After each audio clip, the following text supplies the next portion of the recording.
Hello, my name's Carly Larson. Today I'll be giving my educational giant report on Horace Mann.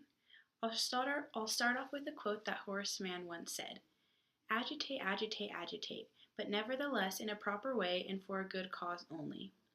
Horace Mann's good cause was to reform public education. Mann was born May 4th, 1796 in Franklin, Massachusetts. He didn't grow up in the best environment and faced a lot of poverty and hardships in his youth. He had a very brief education and was taught by poor teachers. Mann decided that he needed to take his education into his own hands, so he began to educate himself. He was later admitted to Brown University. There he decided to study law and become a lawyer.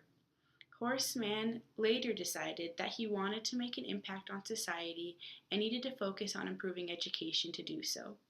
He sought to improve education because he believed that law involved adults who were already set in their ways, while education dealt with children who could be influenced more than adults. Later, Horace Mann became a member of the House of Representatives. Mann was the leading spokesman for the Common School movement. He is known as the father of American education. Mann had strong views on the public school. He noticed that the public education system was deteriorating. Since Mann was the first Massachusetts Board of Education secretary, it was his responsibility to review the schools. He rode horseback and visited over 1,000 public schools and saw that they were in terrible conditions. The teachers were unqualified and the students weren't treated properly. He also observed that the education system was built on inequity. The fees were paid by parents, making it mostly wealthy children who could go to school. Poor children couldn't go at all. The buildings were out of shape and infested with rodents. There were crowded classrooms with kids of all ages. All children worked on different assignments and were at different levels. The teacher could be viewed as the ringmaster. At one point, Mann decided that they took better care of livestock than of the children. Horace Mann's reform for public education centered on the idea that education should be universal.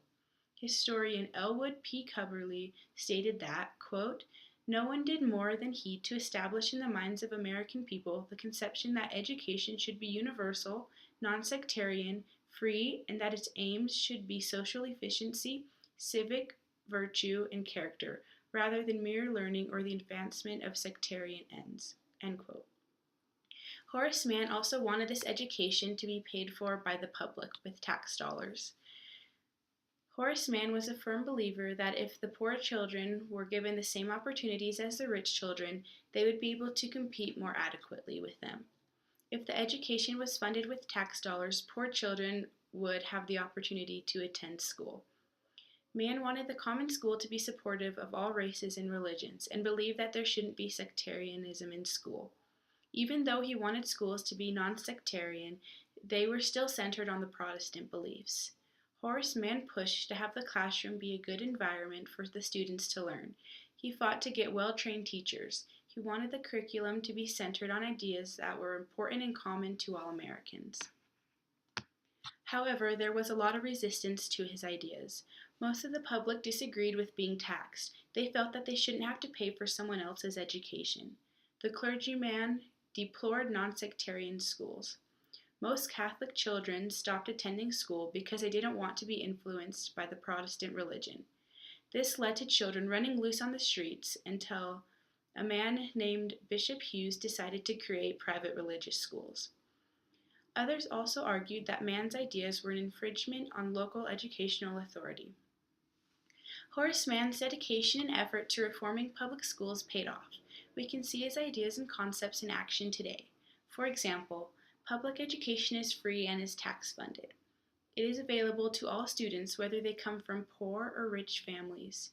The teachers have to go to school to become an educator, so they are very well trained. The students at these public schools are not unreasonably harshly punished for silly little actions. Public schools today are non-sectarian, meaning that not one religion is taught or affiliated with in the classroom.